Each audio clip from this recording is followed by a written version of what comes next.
तो चलिए आज के इस खौफनाक विश्लेषण में सीधे उतरते हैं। कहानी शुरू होती है कड़कड़ाती ठंड वाली एक ऐसी रात से जहां चारों तरफ बस घना कोहरा है और एक बिल्कुल अनजान गांव।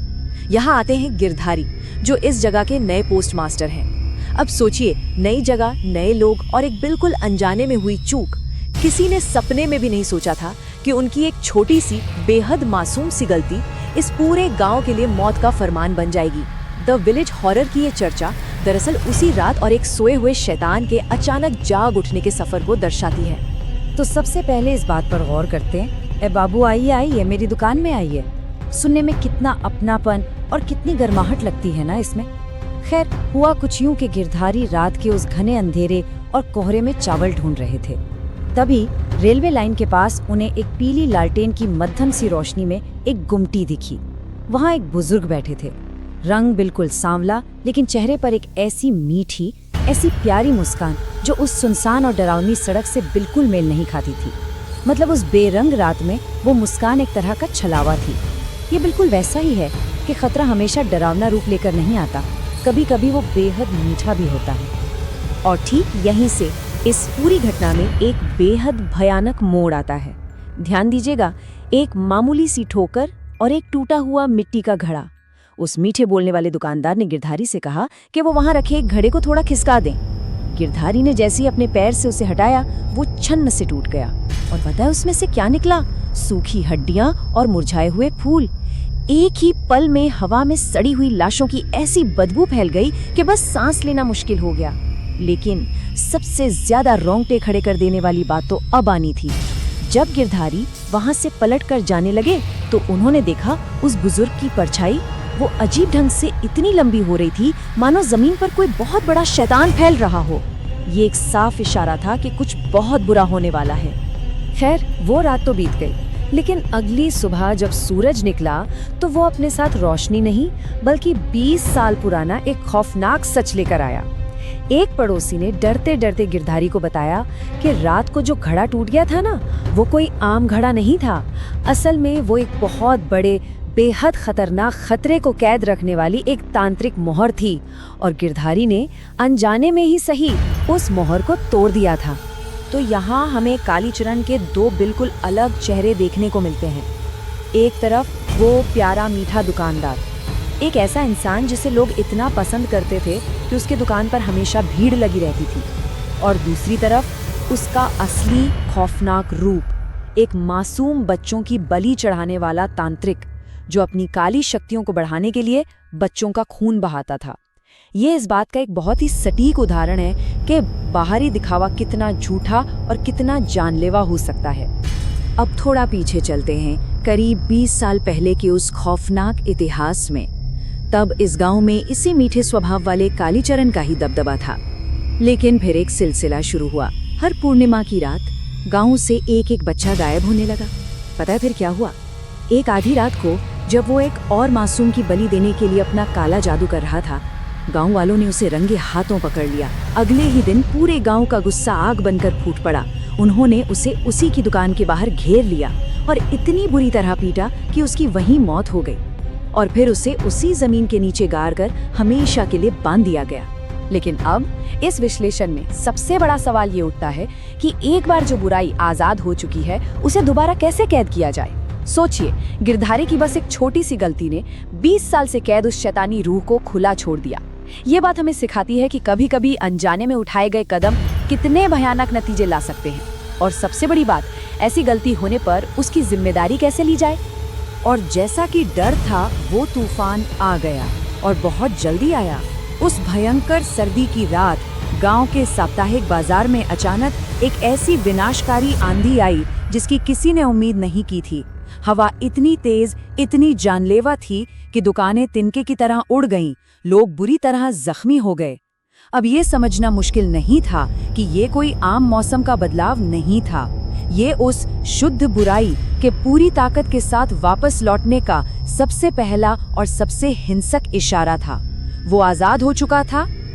उसी आंधी के शोर को चीरते हुए एक बेहद भयानक गूंजती हुई आवाज आई, एक ऐसी आवाज जिसका कोई जिस्म नहीं था। उसने पूरे गांव में ऐलान कर दिया, तुम्हारा कालीचरण लौट आया है। हाँ, उसने सीधे तौर पर धमकी दे दी कि अब वो पूरे गांव को एक एक करके मिटा देगा। ये इस पूरी घटना का वो चरम पल था जब हर गांव वाले की सांस अटक गई थी। उन्हें समझ आ गया था कि अगर अब कुछ नहीं किया तो उनका विनाश पक्का है। लेकिन इन सब के बीच एक बात जो सच में हैरान करती है और प्रेरित भी, वो था गिरधारी का फैसला।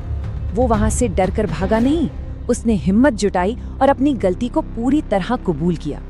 वो गांव के सबसे बुजुर्ग और ज्ञानी सन्यासी के पास गया और उन्हें सब कुछ सच सच बता दिया।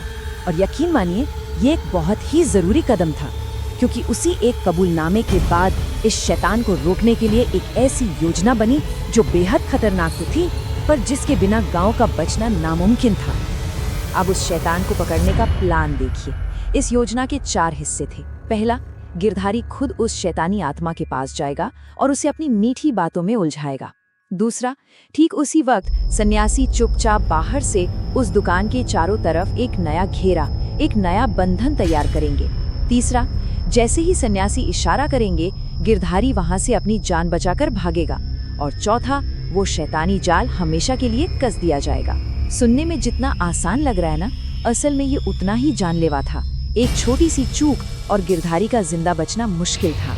फिर आखिरकार आई वो अमावस्या की रात। खूब अंधेरा, हाथ को हाथ न सूझाए। ये वो रोंगटे खड़े कर देने वाला पल था जब गिरधारी बिल्कुल शेर के मुंह में अपना हाथ डालने जा रहा था। उसने क्या किया?